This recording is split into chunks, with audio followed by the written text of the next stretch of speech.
Hello everyone, welcome to Genic Education. तो आज है आपका जी को 20 का सॉल्यूशन। जी को 20 का जो क्वेश्चन है वो आपका पावर कैलकुलेशन, पावर फ्लो जो ट्रांसमिशन लाइन में है उस पे है। और ये अगर क्वेश्चन एग्जैक्ट आपको चाहिए तो जेनिक लाइव ऐप पे आप चले जाओ, वहाँ क्विज सेक्शन में आप देखना, क्विज आपसे लिया जाता है डेली।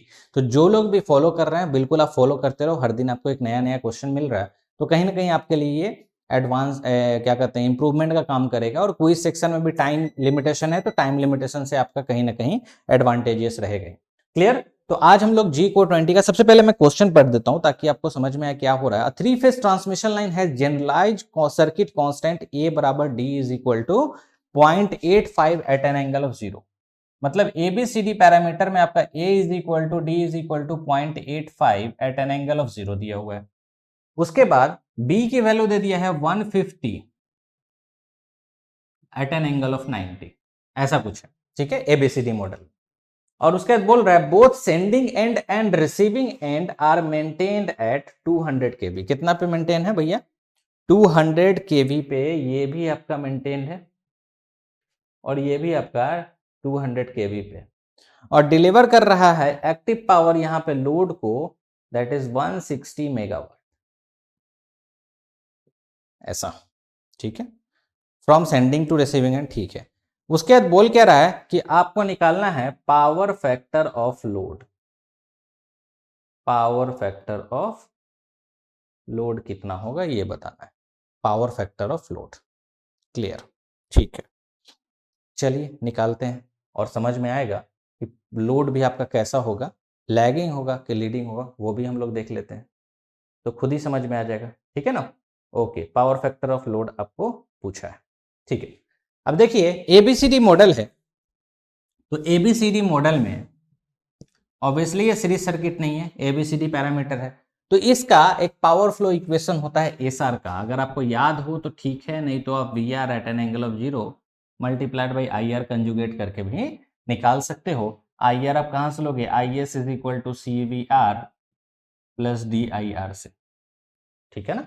और उस तरह से मैनिपुलेट करके आप इजिली निकाल पाओगे मेरे हिसाब से, है ना? एबीसीडी हम लोग पावर फ्लो इक्वेशन में निकालते भी हैं।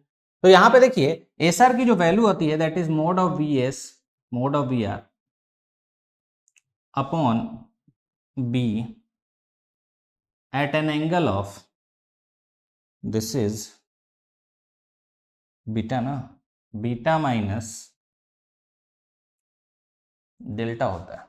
Yes, beta minus delta plus V R square by mod of B, या वी एस बी आर कर सकते हैं, at an angle of beta minus alpha. एक बार मिला लेना, फॉर्मूला मेरे को याद नहीं रहता है लेकिन हाँ ठीक है यही होगा। बीटा की वैल्यू कितनी है? बीटा की वैल्यू आपकी 90 डिग्री है।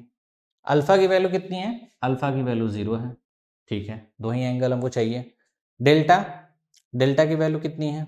नहीं दिया है। ठीक है, अब देखिए यहां से पी आर अगर हम निकालेंगे तो हमको मिलेगा, सीधे मोड ले लेते हैं, V S V R upon B sine 90 cos 90 minus delta sine delta, और यहाँ पे कॉस 90 ये 0 हो जाएगा क्योंकि अल्फा की वैल्यू 0 है, तो यही आया। और इसी की वैल्यू आपको दी हुई है 160 मेगावाट। अब देखो कंफ्यूजन क्या होगा, ध्यान से देखना।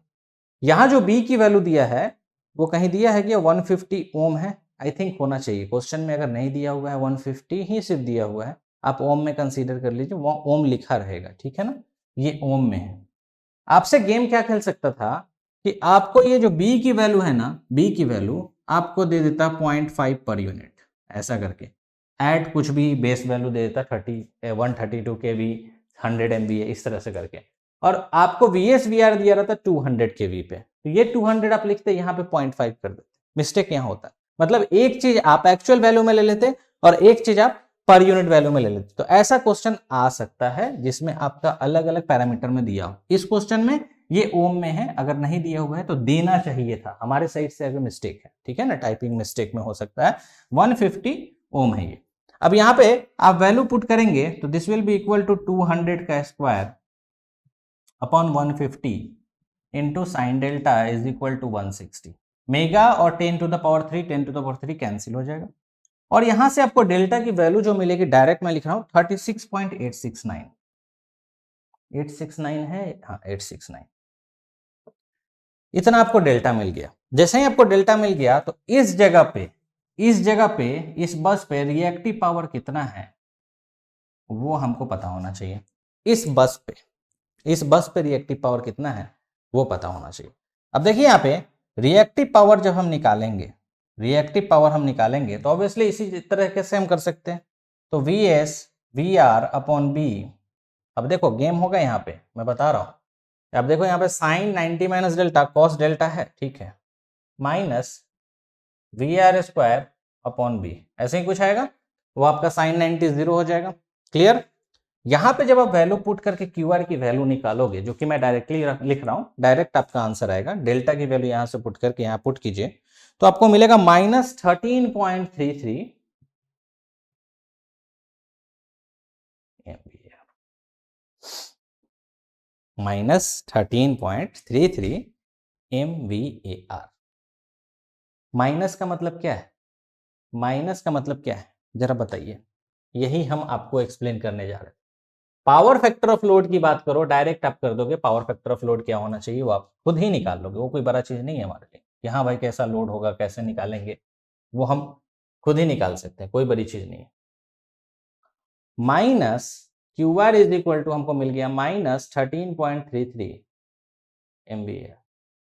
ये माइनस कहता है कि this much amount of deficit है, यहाँ पे deficit of lagging reactive power, deficit of lagging reactive power. ये माइनस साइन क्या बताता है कि इस बस पे कितना लैगिंग रिएक्टिव पावर की कमी है। अब देखो इस बस पे reactive power, lagging reactive power की कमी होगी और पावर बैलेंस तो होना चाहिए बॉस। दैट मीन्स यहां जो लोड लगा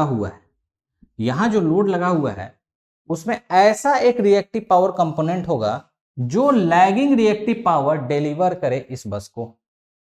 लॉजिक समझ रहे हो? जो लैगिंग रिएक्टिव पावर डिलीवर करे बस को। अब लोड में भी इन सीरीज में भी इन पैरेलल, नहीं दिया रहता है पैरेलल में कनेक्ट कीजिए, सीरीज में कनेक्ट नहीं होता है। दैट मीन्स यहां पे एक ऐसा एलिमेंट लगा हुआ है जो लैगिंग रिएक्टिव पावर को डिलीवर करे, ठीक है, जो लैगिंग रिएक्टिव पावर को डिलीवर करे। समझ गए ना? तो लैगिंग रिएक्टिव पावर यहां पे कमी है, कितना कमी है? तो भैया 13.33 MVAR की कमी है। वो देगा कौन? तो यहां एक लोड लगाओ जिसकी वैल्यू होनी चाहिए 13.33 MVAR और इसका नेचर कैसा होना चाहिए कि ये डिलीवर करना चाहिए लैगिंग रिएक्टिव पावर। अब इंडक्टर अगर लगा होता तो वो तो एब्जॉर्ब करता है लैगिंग रिएक्टिव पावर। कौन ऐसा एलिमेंट है जो डिलीवर कर सकता है लैगिंग रिएक्टिव? तो कैपेसिटर। मतलब कि लोड आपका कैसा होगा, ओवरऑल इन दोनों का लोड का कॉम्बिनेशन आपका जो होगा वो leading power factor. Just a second, call करता हूं 2 मिनट में।